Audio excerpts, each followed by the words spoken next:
Hey, Green Valley.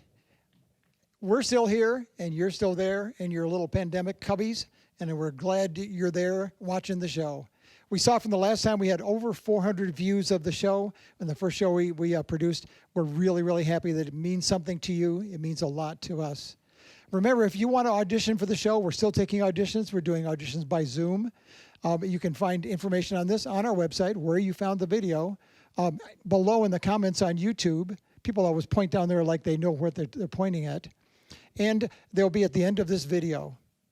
You know, it's important during the pandemic to keep in touch with our creative spirit. And the first thing we're going to do is we're going to play our theme song, Come From the Heart by Guy Clark. And this show comes from our hearts to yours. This is our theme song.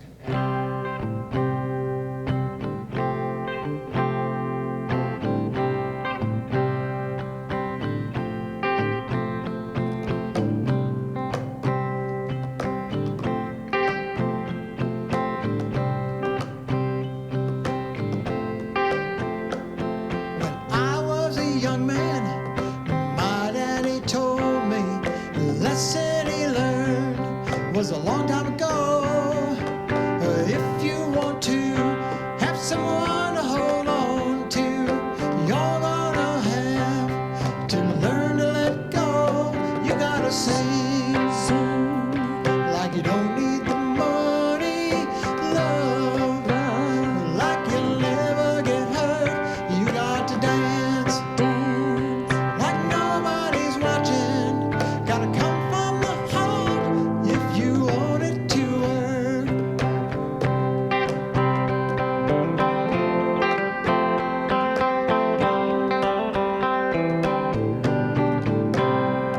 Now here is the one thing I keep forgetting.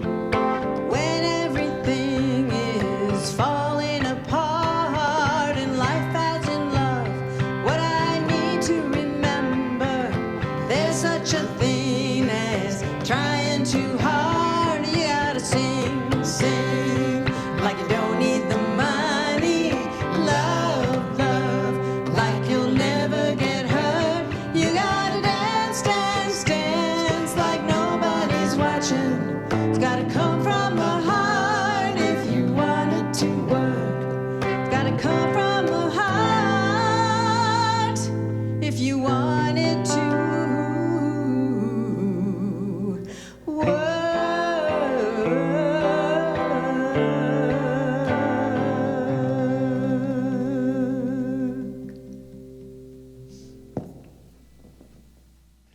All right, well, I want to thank Katie Sayre and Bill Foraker for helping me out with the theme song.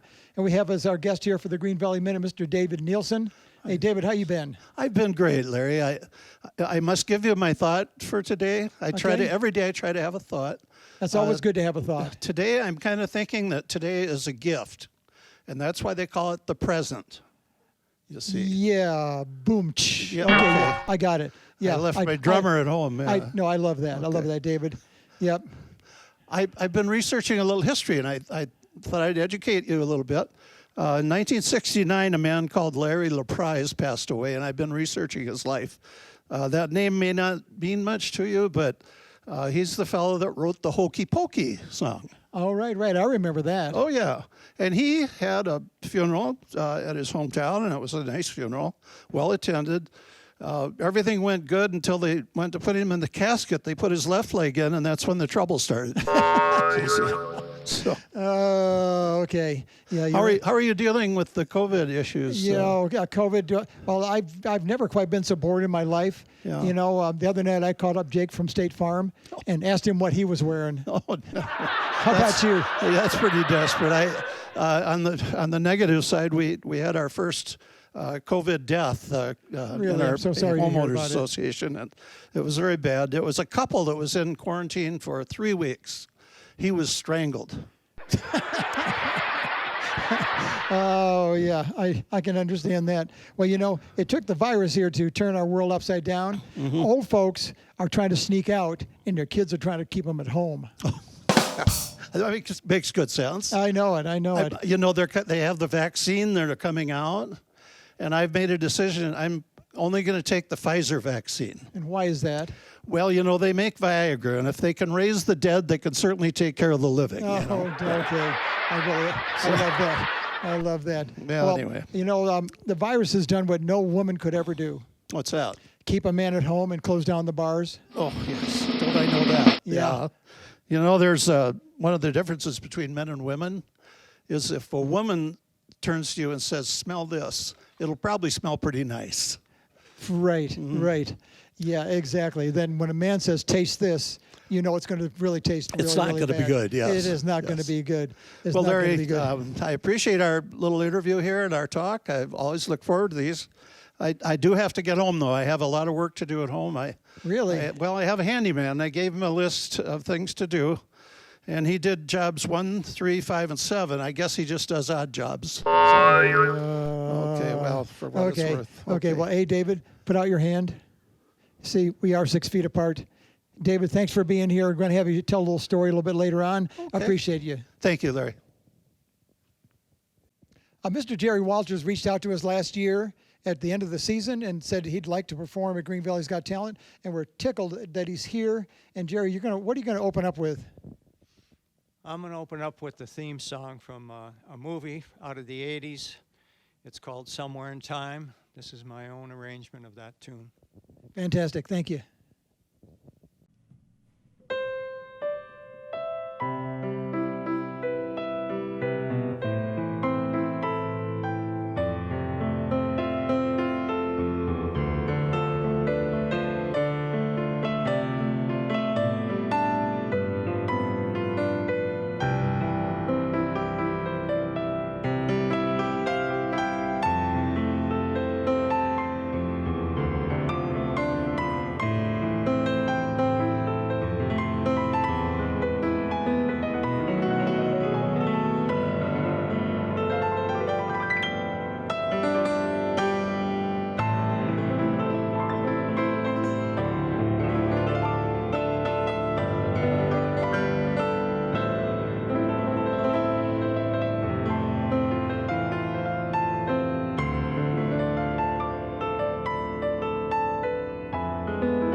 All right. So, Jerry, I'm just fascinated by you as a musician. When did you start playing? I was 8 or 9 years old. I lived in the inner city and Which city? Cleveland, Ohio, Okay. and in an unusual place to begin with. On the street level was a bar, Jack's Bar, Hobby Town, and one of the original Krispy Kreme donuts. And on the second floor, the first door was a piano studio, and the second door was our apartment. So when I was a little kid, I would hear him giving lessons in there, and his name was Larry Marshlack. Really? And I would listen through my mother's bedroom wall, and he'd be teaching kids at different levels, you know, and so I learned the scales that way and the chords that way, and every night when he left, being a good inner city kid, I could jimmy locks, so I jimmied the lock and go in and beat on that piano till my mother would drag me off to bed, and that's how I learned. Wow. So you've been playing all this time. Yes, but the people I've learned from by listening and mimicking their music over and over and over till I got it was, to begin with, Liberace, who had a TV show when I was a kid. And I used to watch him go up and down that piano. I said, boy, that's for me, you know. But I got away from that from the ages of 13, 18. I was a hardcore rock and roller, you know. And then as you grow with life, everybody does, my music changed, which brought me to, then I got fascinated with Roger Williams. He got famous with Autumn Leaves, and I beat my brains out learning that one. It took me 3 years. So you've never actually had lessons? I've had just a few weeks of lessons. When I played on that TV show, the music director gave me lessons for free for a couple of months, and then we moved. But she straightened out my chording, and she would give me a melody note and a key and give it to me and come back, let me see what you got. And I'm 10 years old, and I'm putting chords to it in my own arrangements. So I've been arranging my own music since I was 10, 11 years old. Amazing. So you were on a TV show. Tell me about that. How'd you get on that TV show? I jumped on the bus. I didn't tell anybody, including my parents. I went down and auditioned, and I was on. And there you were. I played a semi-classical piece, which I worked on 3 months. It was called Flapperette. I was scared to death. I was a kid. I rushed it. I know I rushed it. I still can remember, but I got through it, and it went okay. So you've never really performed for anybody other than that? No, in my living room for friends, myself, 3 o'clock in the morning. I love the solitude of the night. It's just me and the piano and the darkness. What can I tell you? Well, it's a wonderful thing that you're sharing your music with myself. And you have to realize there are probably 800 people watching you right now out there. Isn't that amazing? Yes. Through the magic of the internet. This is a lovely auditorium. This is a lovely auditorium. And we thank CPAC for purchasing a new grand piano. Because this grand piano has only been here a few months. Is that right? And so you're really christening it. Well, it's a beautiful piano. Beautiful playing. You're playing it so beautifully. What are you going to play for us now? I'm going to play a song straight out of the 60s. I thought it would be one that most people my age would remember. I was 22 years old when the song came out. I fell in love with it, and I've been in love with it ever since. It was done by two gents, one with a great big booming baritone voice, another with a sweet tenor voice. It was the #1 hit from July of 1965, Unchained Melody. Fantastic.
Our next guest, Mr. Dan Stokes, is new to Green Valley's Got Talent. His smooth fingerpicking and expressive vocals really captivated our board when they listened to his audition. So without further ado, Mr. Dan Stokes.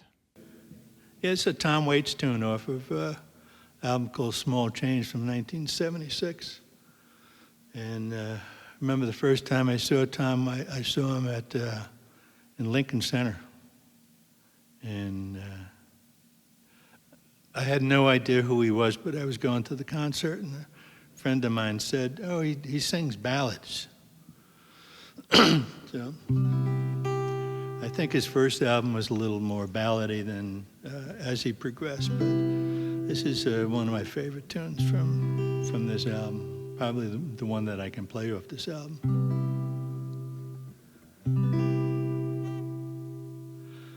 I don't mind working. Used to be joking around most of my time in bars. I've been a cabbie and a stock clerk and a soda fountain jock jerk and a mechanic on cars. It's nice work if you can get it. Now who the hell said it? I got money to spend on my gal, but the work never stops. I'll be busting my chops, working for Joe and Sal.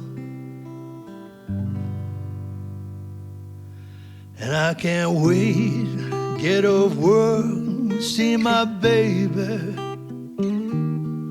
Said she'd leave the porch light on for me. I'm disheveled, I'm disdainful, and I'm distracted and it's painful. But this job sweeping up here is gainfully employing me tonight. Dan, do this, Dan, do that, Dan, don't do that. Count the cash, clean the oven, dump the trash. Oh, your lovin' is a rare and a copacetic gift. And I'm a moonlight watchmanic. It's hard to be romantic. Sweeping up over by the cigarette machine. Sweeping up over by the cigarette machine. I can't wait. Get off work to see my baby. She'll be waiting up with a magazine for me. Clean the bathrooms, clean them good. Oh, my lovin', I wish you would. Come down here and sweep me off my feet. This broom will have to be my baby.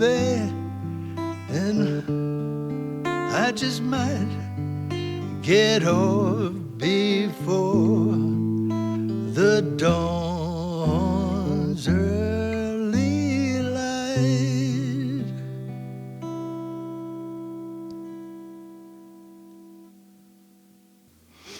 Second song's from 1991, album called Rumor and Sigh by Richard Thompson. And somewhere along the way, Richard Thompson became a strong influence in the way that I played the guitar. First time I saw him play, he played, every time I've seen him, he's had a solo act. And first time I saw him, I kept looking around the stage trying to find the other people that were playing with him, but there was nobody there. He just, an amazing guitar player. And this is 1952 Vincent Black Lightning.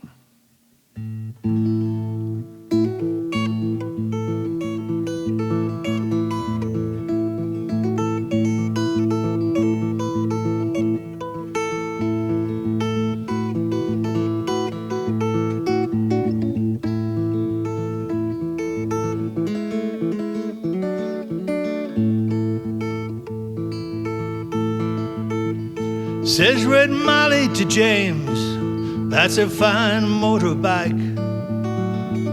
A girl could feel special on any such like.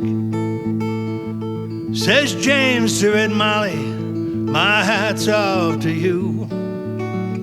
It's a Vincent Black Lightning 1952.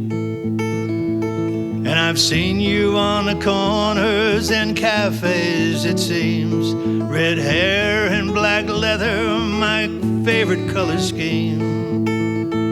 And he pulled her on behind and down to Box Hill they'd ride.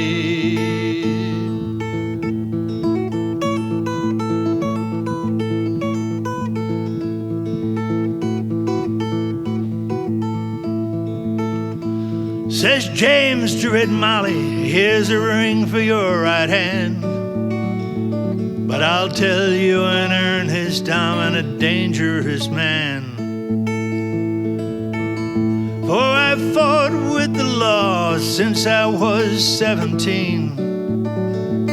I robbed many a man to get my Vincent machine. I'm now 21 years, I might make 22. I don't mind dying, but for the love of you. But if fate should break my stride, I'd give you my Vincent to ride.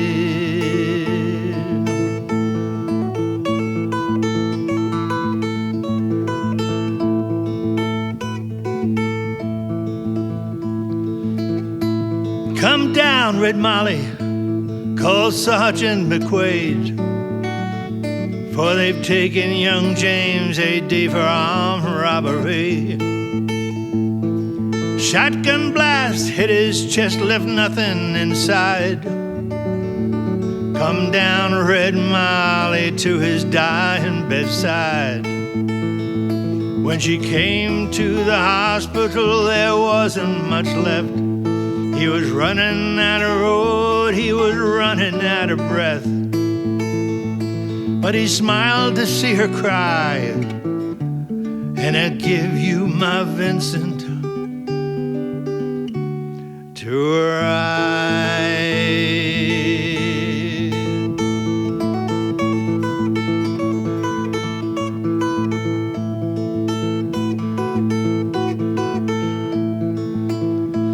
Says James, in my opinion, there's nothing in this world beats a 52 Vincent and a red-headed girl.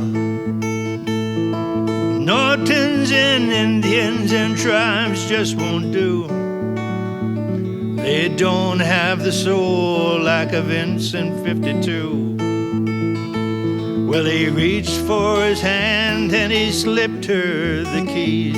He said, I've got no further use for these. I see angels and Ariels in leather and chrome, swooping down from heaven to carry me home. And he gave her one last kiss and died, and he gave her his Vincent to ride.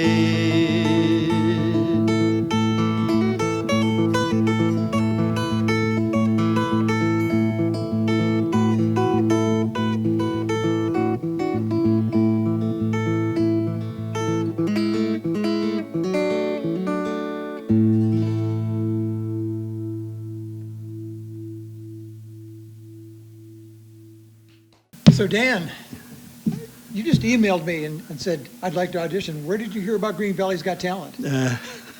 Lawrence told me about it. Ah, word of mouth. Yes. That's our best publicity. That's where most people find out about it. Where are you from originally? Originally, I grew up in the Bronx. Oh, that explains this dress. Yes. I mean, it's not a dress. It's only a dress if, never mind, I'm not going to go there. This explains this kilt. Yes. But I believe the kilt is maybe a nod to Mr. Richard Thompson. Well, there's a longer story behind the kilt, but I ran into a carpenter from Woodstock at a wedding, and he was wearing a formal kilt with Doc Marten boots on. And I said, you know, I always wonder what kind of shoes I'd wear with a kilt. So, and when I left the wedding, I said, you know, I might be able to do that. So. And your wardrobe was fixed at that point in time. I got one, then I got two, and then I got three, and on and on and on. And how long you been playing? How long have I been? I'm going to take a stab at like. I was trying to ask you an easy question. Yeah, 1962 maybe, 62, 63. Yeah, it's about the same time I picked up a guitar. And but you've not been living in Green Valley for a long time. How long have you been here? We moved down from Tucson in June. And how long were you in Tucson? Tucson, we were there 4 years. Where before that? Just name one place. New Windsor, New York. New Windsor, New York. Up on the Hudson River, up above West Point. And you've been playing guitar your whole life, but what have you been doing for a living? To make That's what money. you always ask musicians. To make money. Yeah, to make money. I was the estimator for a curtain wall contractor, which is the high-rise glass facades, and probably 95% of our work was in Manhattan. Yep. And you just play guitar on the side. You've been playing down here a lot. Prior to last March, yeah. Prior to last March. That's what we all say. Right. Prior to last March, we were playing quite a bit. Thanks for being on the show. And thank you for having me. Okay, third song. The last song here is "Wild About My Lovin'," and I usually tell the story that, you know, back in the day, you know, it was my belief, because I wasn't bright enough, that if somebody recorded a song, that they must have written it. And you know, sometime later, I found out the truth. But this was a song that I had heard and a lot of people had heard the Lovin' Spoonful do. They recorded it, and others, Hoyt Jackson, Dan Hicks, Jeff Muldaur. A long list of people covered this song, but it was originally written back in the 20s by Jim Jackson, and I ended up having like my own version of this somewhere in between the Lovin' Spoonful and Jim Jackson. So it was like a 40-year spread of how am I going to play this. But back in the day, I could play the Lovin' Spoonful version, but I can't do it anymore. So this is my Wild About My Lovin'.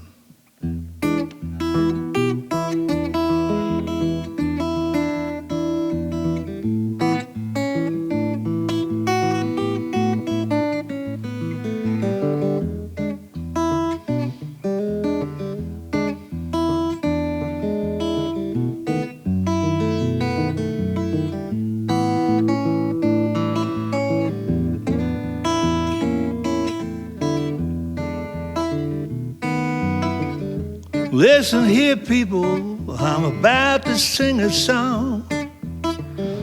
Going to St. Louis and I won't be long, 'cause I'm wild about my lovin'. I like to have my fun. If you want to be a girl of mine, you got to bring it with you when you come.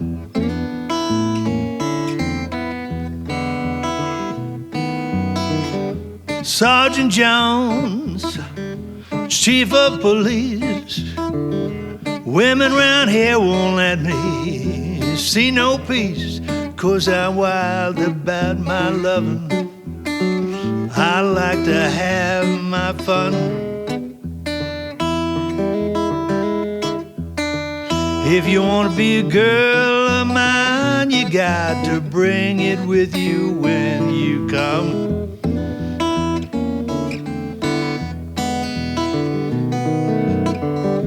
Hello Central, what's the matter with your line? I want to talk with that high broad of mine. Let me talk it to you. I don't bite my tongue.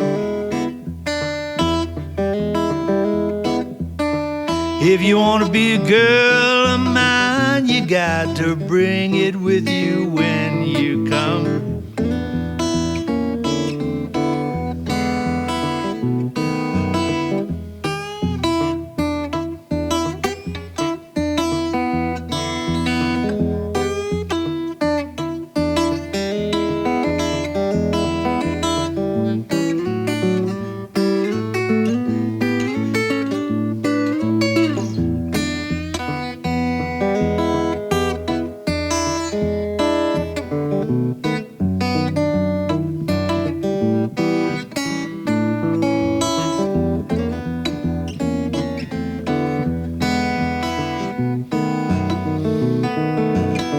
Don't want no sugar stirred up in my tea. That girl I want is sweet enough for me. I'm wild about my loving. I like to have my fun.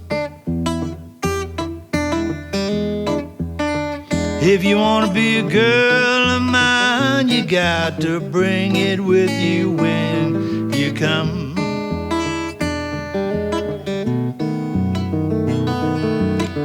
Gonna tell you people, listen to this song. Gonna St. Louis and I won't be long, 'cause I'm wild about my loving. I don't bite my tongue. If you want to be a girl of mine, you got to bring it with you when you come. You want to be a girl of mine, you got to bring it with you when you come. If you want to be a girl of mine, you got to bring it with you when you come.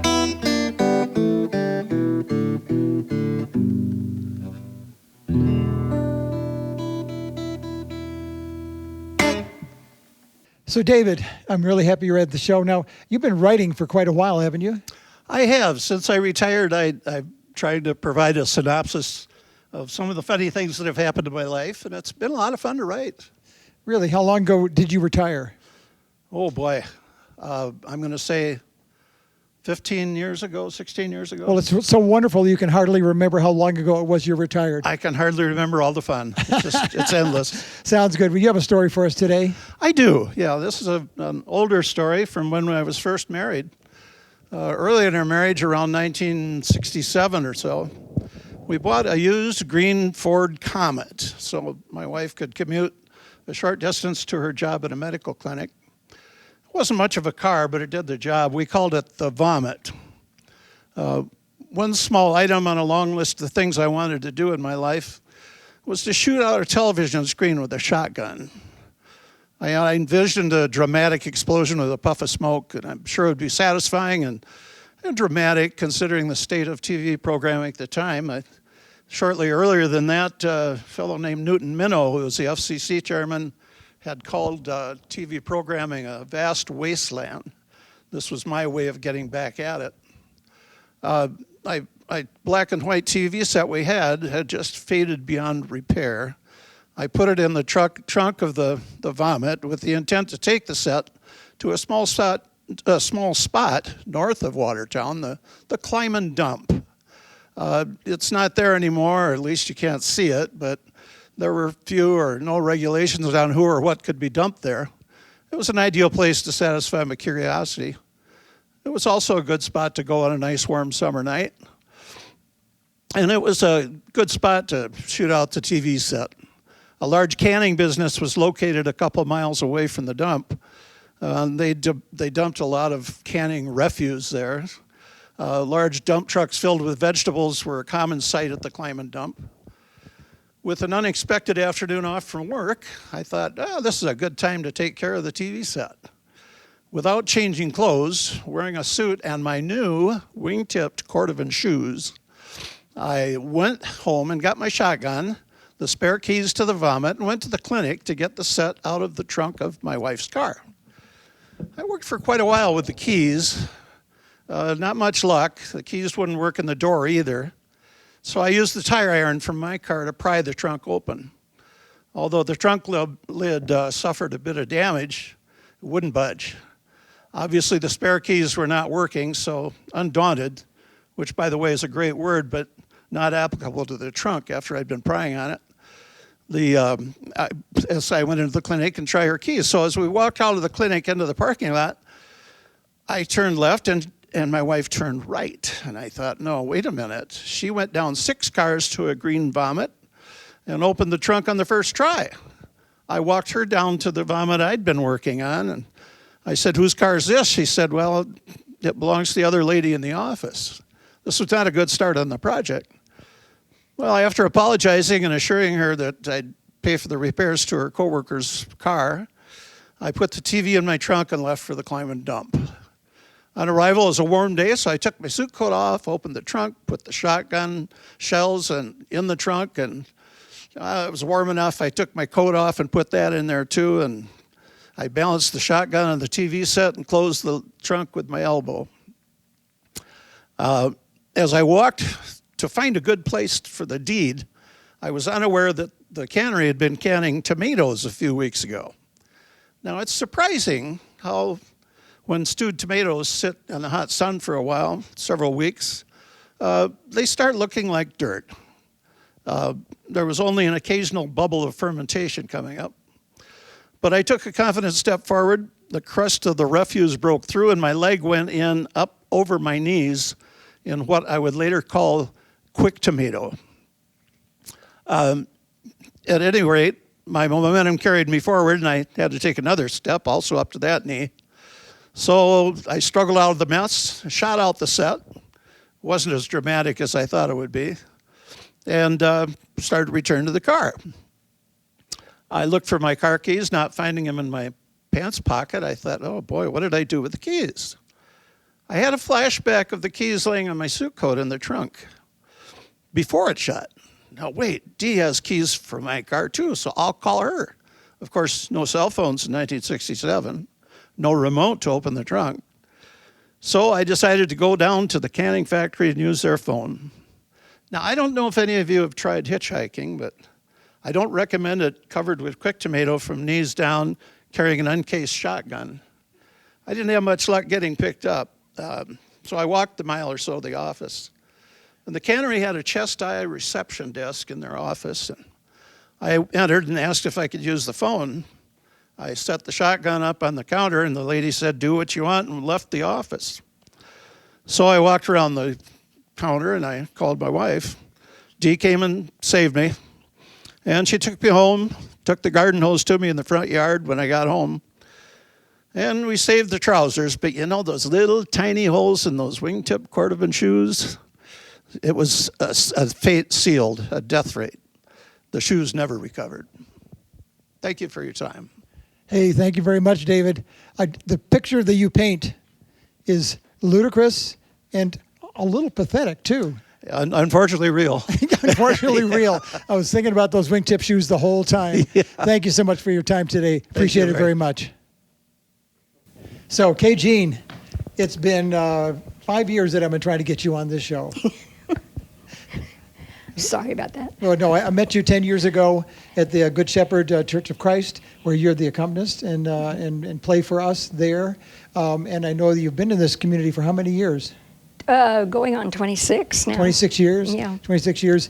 And you've also played for the community chorus as an accompanist. Right. And you've taught piano this entire time. Yes.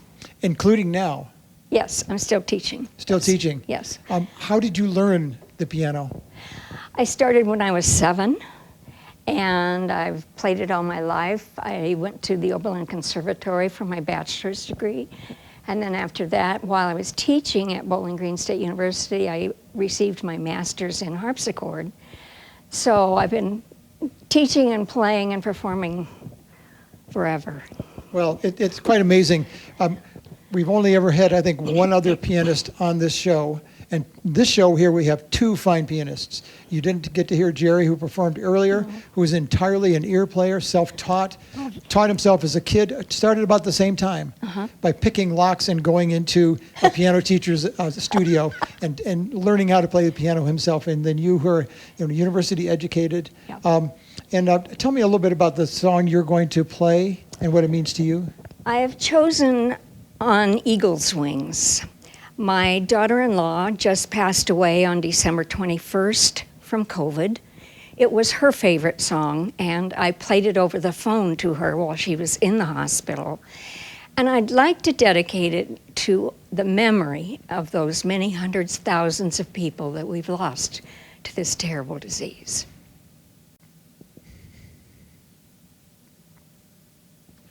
Hard for me to speak. I know, me too.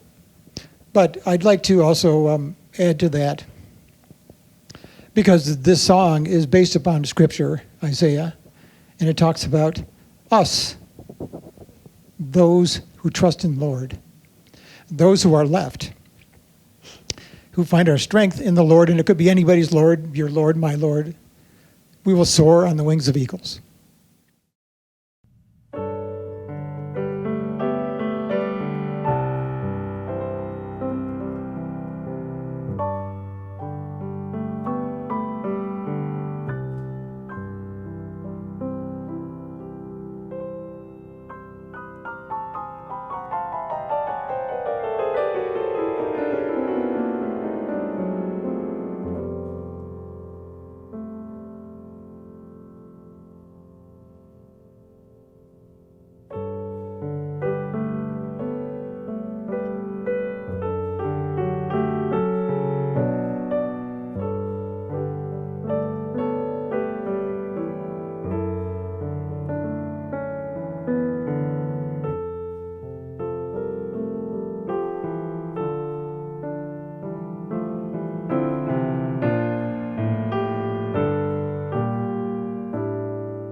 Our next guest is no stranger to Green Valley's Got Talent, Mr. John O'Laughlin.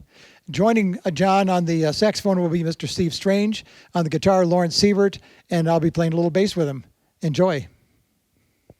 All right, here we go. This is a song by the Drifters that was later done by James Taylor. It was actually James Taylor's last song to reach the top 40 31 years ago. Written by Carole King and Jerry Goffin, Up on the Roof. When this old world starts to getting me down, and people are much too much for me to face, I climb way up to the top of the stairs, and all my cares just drift right into space. On the roof, it's peaceful as can be,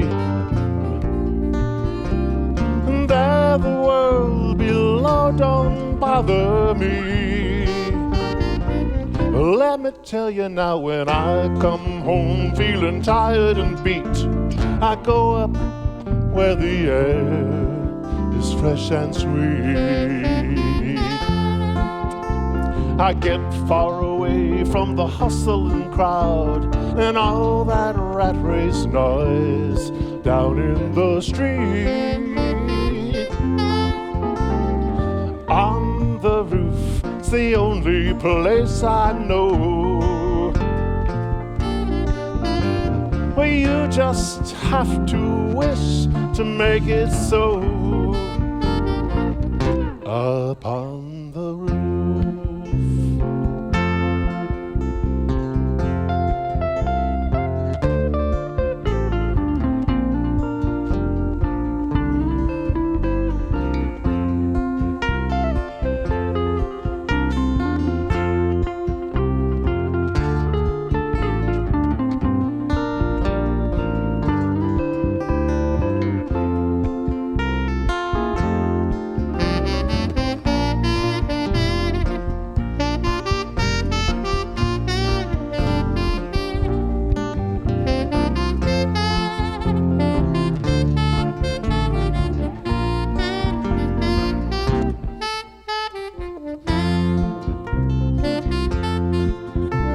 At night the stars put on a show for free. Darling, you can share it all with me. I keep telling you that right smack dab in the middle of town, there's a paradise that's trouble-proof. And if this old world starts getting you down, there's room enough for two up on the roof. At night the stars put on a show for free. Darling, you can share it all with me. I keep telling you that right smack dab in the middle of town, there's a paradise that's trouble-proof. And if this old world starts getting you down, there's room enough for two upon the roof.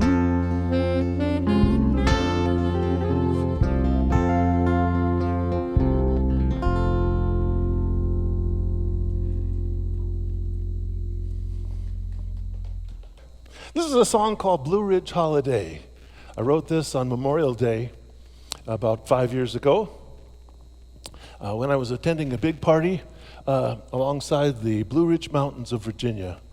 And it was an old-fashioned place, kind of an old mansion, and they were celebrating 3 birthdays for people that were 30, 60, and 90, so there were people of all ages. And it was right snug, right up against the mountains, and it just seemed like it was time for an old-fashioned song. So this is Blue Ridge Holiday.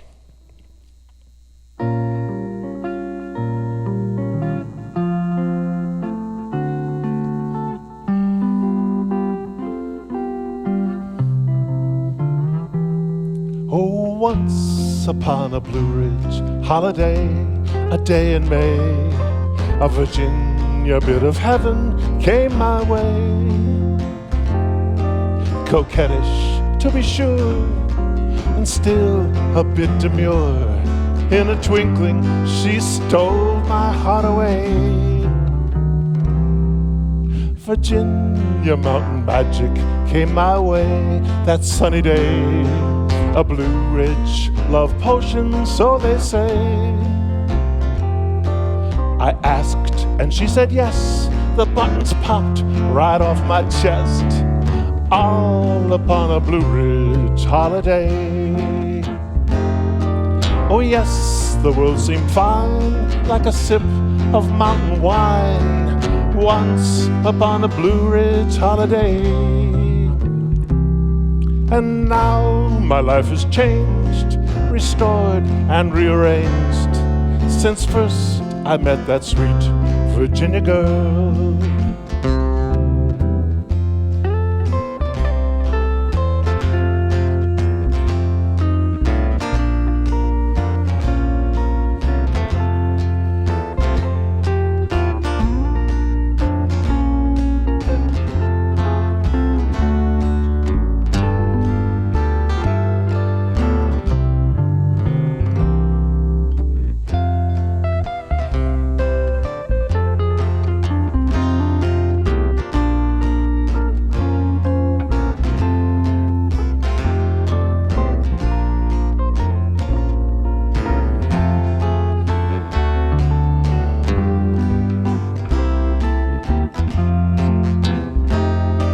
Oh yes, the world seemed fine, like a sip of mountain wine.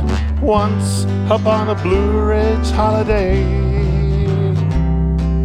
And now my life has changed, restored and rearranged, since first I met that sweet Virginia girl. Now we're together night and day, at work or play, and even when life's pitfalls come our way. With my ring upon her finger, we savor life and linger, as we did upon that Blue Ridge holiday.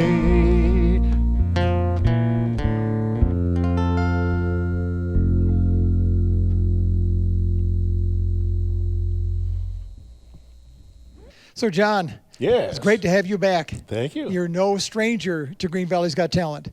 How many times would this make for you? I think the fourth. The fourth? I thought it was the third. No. I might have been asleep during one of them. I think I may be the most frequent guest on this show. This may be true. Maybe because of your notoriety for Green Valley Golf Cart Man. Well, maybe. Or it could have been that Green Valley anthem. There you go, or Yeah. that anthem, rolling up the sidewalks Yeah. to the tune of Proud Mary. So you're well known for your parodies, as well as your other songs, like such as the beautiful song you just sang that you wrote yourself. Tell me a little bit about the parody process. How does this get going in you? Well, I think people encourage me, and I'm susceptible to encouragement. I think it's fun to write songs that make people laugh, and it's especially interesting in Green Valley because there's so much material. yeah, I totally agree with you there. Give me an example of something. Well, let's do Pasty White Thighs here. This is a song about coming to Green Valley and exposing your legs for the first time.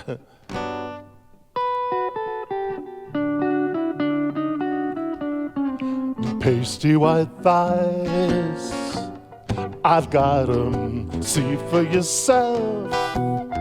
I've got 'em, they've seen no sun since October 1. I just got in from Minnesota, tanning rays, not one iota. Pasty white thighs, in short pants, cover your eyes. Please don't glance and don't say a word. I'm just another snowbird with white thighs.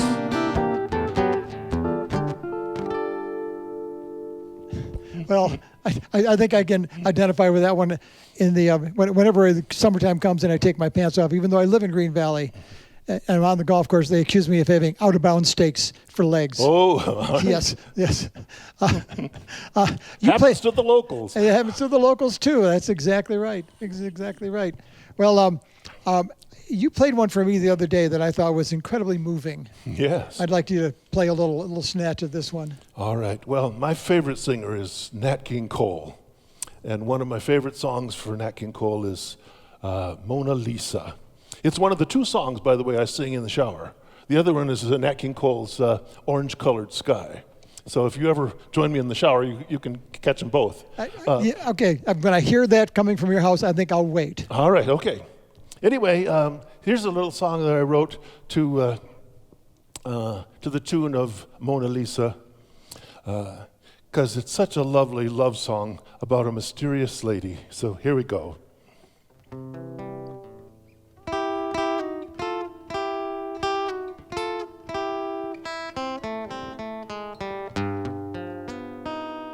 Javelina, Javelina, that's what we call you.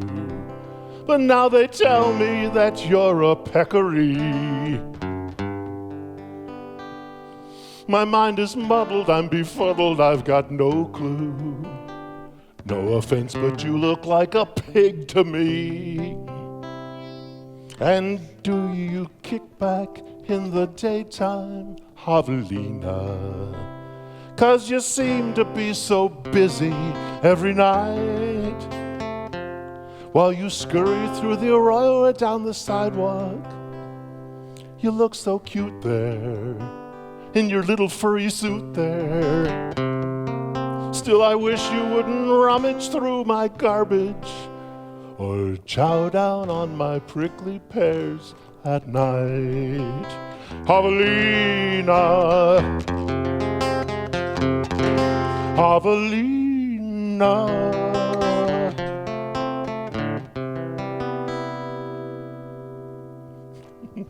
Oh, fantastic. Well, yeah, thanks. Thank you so much. You know, it's one of my favorite little animals down here. As a matter of fact, our house has so many javelinas in it, I wonder if there's any left to be on the outside of our house. Well, we're going to take just a very short break here, and I think we're going to change into some other outfits for this next song. All so right. Thank you for being with us, John. Yeah, no problem. Love it. Okay, well, here we are dressed in our pandemic best. Yeah. I know. We never I leave know. the house. Exactly right. Except I think Lawrence might be leaving the house sometime soon here with those cowboy boots with his sweats. I think he's going to get kicked out of the house. Steve's saxophone looks like it's in his pajamas all the time. Yeah. All right, what are we going to do here, John? This is called the Pandemic Panic, or the Quarantine Blues, also known as Too Close for Comfort. And we need everybody in the house, all of you, all 5 of you, to help us with this in a gang vocal. So when the guys start singing Too Close for Comfort, join in. And this is a blues tune I wrote a while back, and it's about not being out of the house since March, and what happens to the people that you love when you're that close together. To make it a little more complicated, I decided to do it in 7 different keys, so we'll see how that goes. Everybody all set? All set to go? All right. When first I met my baby, she would make my day begin. But after 10 months cooped up together, she gets under my skin. She's too close for comfort. Too close for comfort. Too close for comfort. Too close for comfort. Got a pandemic panic in a case of quarantine blues. Oh, when this virus thing got started, I was afraid she'd go away. But after 10 months in close quarters, I'm afraid she's gonna stay. She's too close for comfort. Too close for comfort. Too close for comfort. Too close for comfort. Got a pandemic panic in a case of quarantine blues. I used to love to hear her tell me about how she spent her day. Now all that I can think of is when she's gone away. She's too close for comfort. Too close for comfort. Too close for comfort. Too close for comfort. I got a pandemic panic and a case of quarantine blues. I know I really love her, I guess I always will, but after 40 weeks in the same space, I guess I've had my fill. She's too close for comfort. Too close for comfort. Too close for comfort. Too close for comfort. Got a pandemic panic and a case of quarantine blues. Play that saxophone there.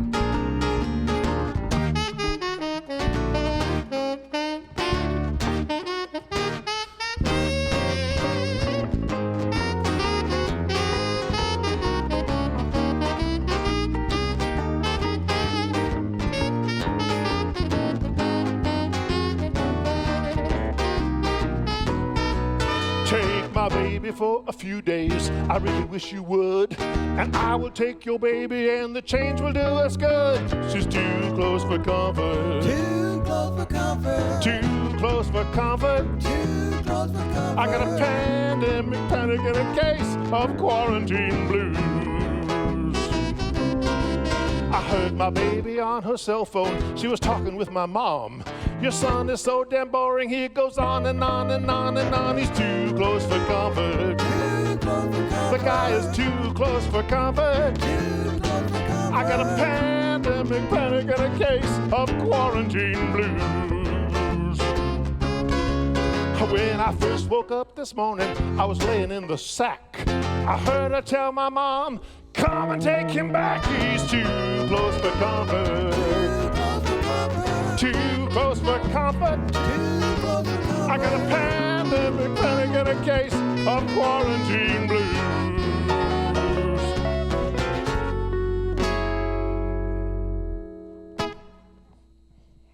Quarantine blues. Well, that's it. We want to thank you for watching our show. It's been a great show, a lot of great performers. We had a wonderful time here at CPAC.